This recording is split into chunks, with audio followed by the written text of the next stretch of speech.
seen to their family and friends who don't have disability.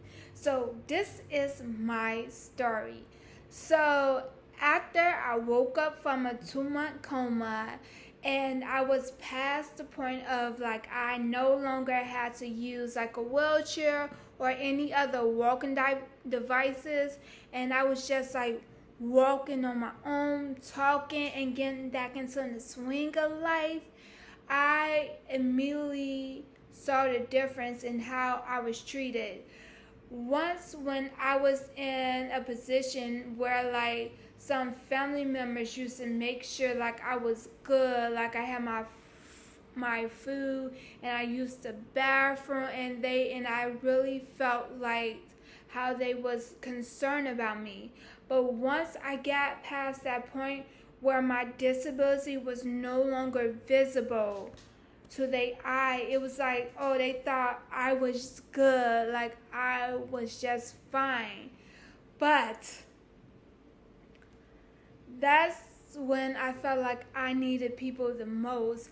And from that situation, I started feeling like I had to overcompensate and mask to just like keep up with the rest of the world, and like just of the fear of like feeling that I would be left behind or I wouldn't be able to live an independent life, because that support that I once had when like I was in a wheelchair and using like a walking device, I no longer had, because people could no longer see my disability.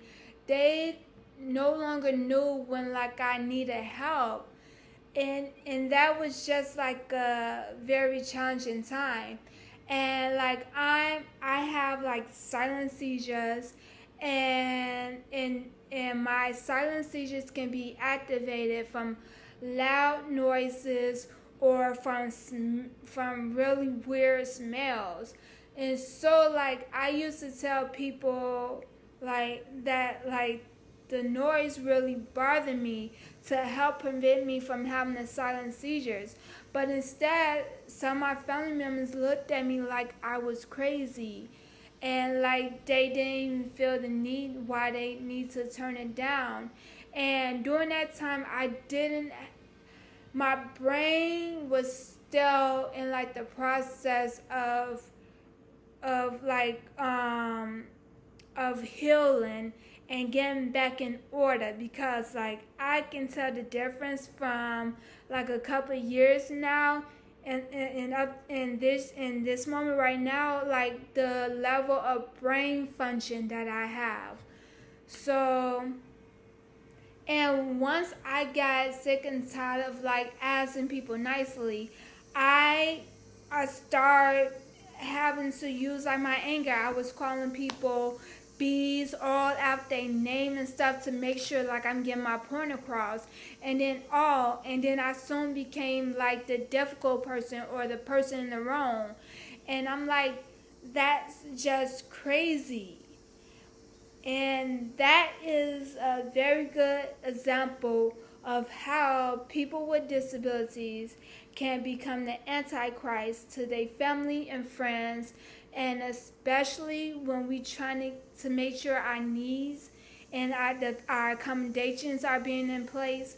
And this is the exact reason why I am creating the I Am Experience app and doing the I Am event series to help instill power and confidence into people with disability, especially Black people with disabilities, and just helping them to learn how to use their skills, talents, and creativities to create opportunities for themselves. Because like there aren't a lot of like education or economical opportunities for a Black person with a disability once after they graduate from high school, and they turn 18, and they probably no longer receiving help from their family. So